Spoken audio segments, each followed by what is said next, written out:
Hey guys, I'm Andy, and today we have another horror talk episode. And today's video is going to be the Halloween 2 remake from Rob Zombie, which came out in 2009. But before we get into that, if you like today's makeup, it will be down in the description box down below, as well as all my socials where I do post those photos and or videos. And as always, if you like makeup unboxings with a little bit of horror sprinkled in, please consider subscribing, as I would love to have you here as part of the chaos. So let's just go ahead and get into today's horror video.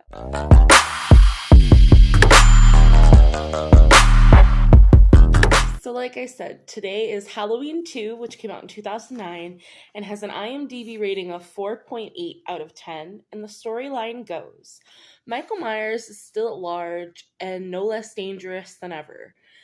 After a failed reunion to reach his baby sister at their old home, Laurie Strode is immediately taken to a hospital to be treated by the wounds that had been afflicted by her brother a few hours ago. However, Michael isn't too far off and will continue his murdering Halloween rampage until he gets his sister all to himself.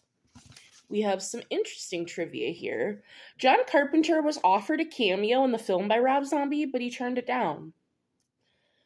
The first Halloween movie to include Michael clearly walking without his mask on was this one, which is very interesting to me. We have Rob Zombie originally stated would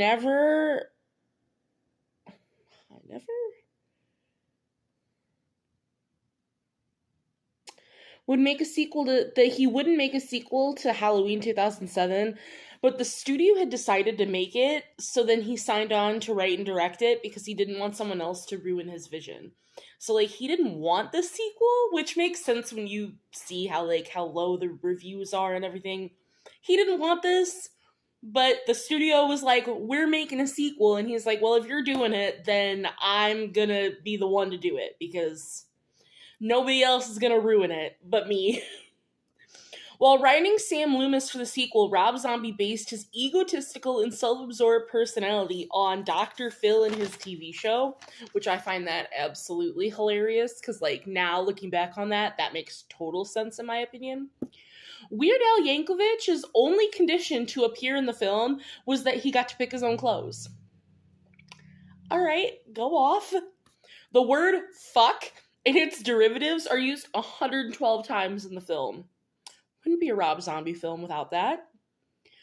Both House of a Thousand Corpses and Halloween 1978 were shot on 35mm film, and coincidentally, both the film's sequels, The Devil Rejects and this film, were shot on 16mm film. I think that's really interesting. So, as always, this is the part where if you're not into the gory, the gruesome, the kills, this is where you're going to want to click off. If you don't want the super spoilers, this is where you're going to want to click off, because I'm going to go ahead and get into the kill count. So, sayonara, yes, if this is where you're wanting to end it. We do only have a kill count of 20 for this movie, so it's really not that bad compared to the last one and some of the other ones we've covered. This is going to be our final Halloween movie for the franchise here. And we're going to start off with a cow was accidentally hit by the ambulance and the coroner, Alan Hooks, because he was the one driving. So it was an accident. And then we have the coroner, Alan Hooks. He died from the accident and he was killed in the ambulance crash. Which, I mean, is one of the least gruesome ways to go in the entire movie if you're really going to think about it. We have coroner Gary Scott, who was decapitated with a glass shard by Michael. See? If you had to pick which coroner I'd rather go by the actual accident than, be killed by Michael. If we're tomato in it. We have Floyd Benny, who was impaled on deer antlers by Michael. We have Sherman Benny, who was stabbed 5 times with a kitchen knife by Michael. We have Jasleen Benny. I love that name. Who was stabbed 5 times with a kitchen knife by Michael. He's really into the 5 times. We're stabbing 5 times here. We have Ivan, who was a dog, was killed and eaten by Michael, which, all right, go off. Howard Boggs' head was stomped on numerous times by Michael. Lou Martini bashed against a wall by Michael. We have Misty Dawn was bashed on a mirror 11 times by Michael. We have unnamed beer truck driver whose throat was slit by Michael. This was in a deleted scene. We have Wolfie was stabbed with a kitchen knife by Michael.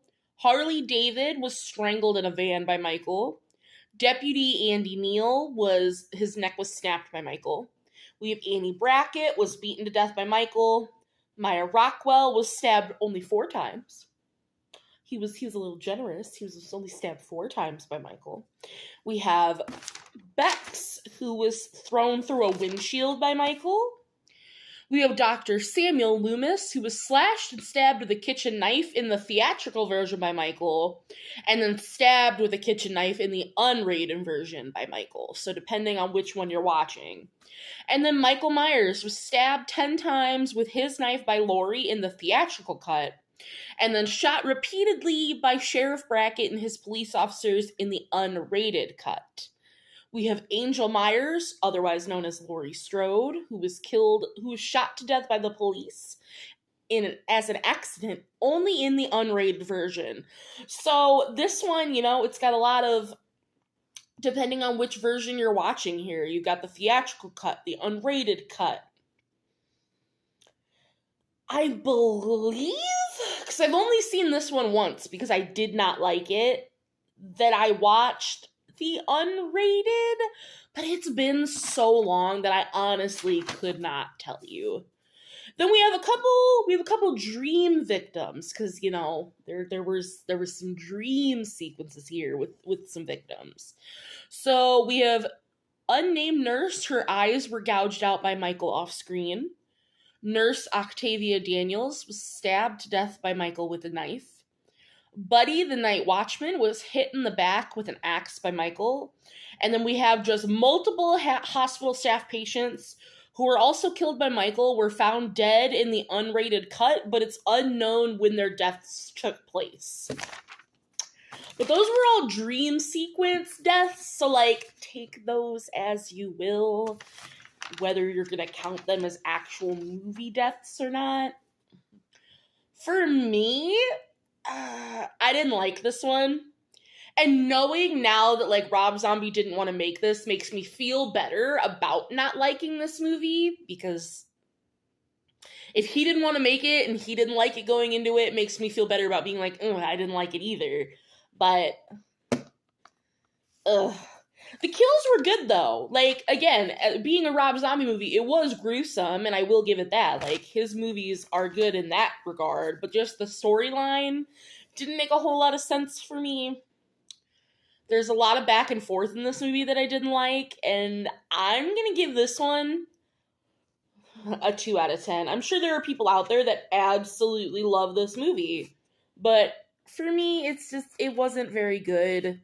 Definitely not the worst. We've already been over what I thought the worst Halloween movie was. But I'm going to give this one a 2 out of 10. So we got our 2 little star boys there. 2 out of 10. 2 out of 5 stars for me. But I think this was a good one to round out the series. I really enjoyed doing this. I'm so sorry that it took until December to get the Halloween series done. But I'm trying not to clog up doing too many horror talk episodes during the week, because I really want this to be a more makeup-focused channel. But if you guys want to see more of these, please leave a thumbs up on this video. Let me know that, you want more than 1 episode a week, because I can absolutely do that. Next week, for Christmas, we will be doing a special Christmas episode, and then after that, we will be doing the Conjuring series. So as always, if you have any recommendations on movies you'd like me to cover, nobody has guessed what movie we will be doing next week for Christmas. So keep your comments down below. Let me know what you think we'll be covering. Any movies that you would like me to cover, let me know down below. I would love your guys' opinions. And as always, I will see you guys in the next one. Bye, guys.